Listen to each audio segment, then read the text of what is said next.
Democratic presidential nominee Joe Biden reprised his penchant for borrowing lines from other people's work this week, apparently relying a bit too heavily on the words of a deceased Canuck party leader during his acceptance speech at the Democratic National Convention, reports said.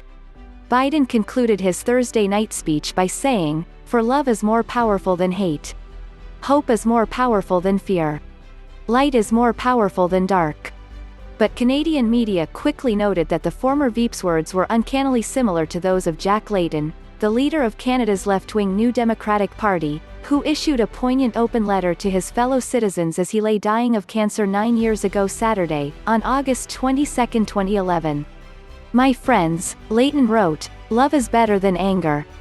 Hope is better than fear. Optimism is better than despair." A number of Canadians are struck by the similar parting words of Biden's speech to the final words of Jack Layton's farewell letter before his death, CBC's Washington correspondent Alexander Panetta tweeted at the time. Layton's message, meanwhile, had likewise used similar language attributed to former Canadian Prime Minister Wilfred Laurier, the National Post reported.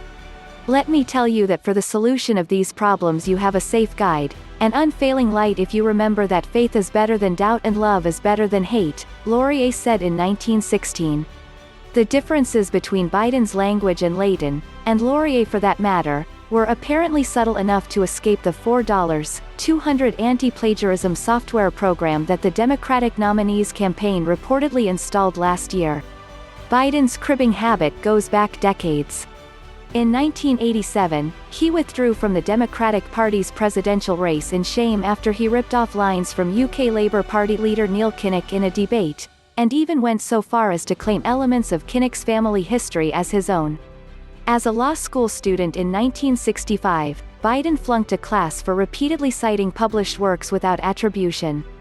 And as recently as last year, Biden caught heat for stealing lines from climate activist groups and using them, word for word, in his own climate change plan, drawing derision from President Trump.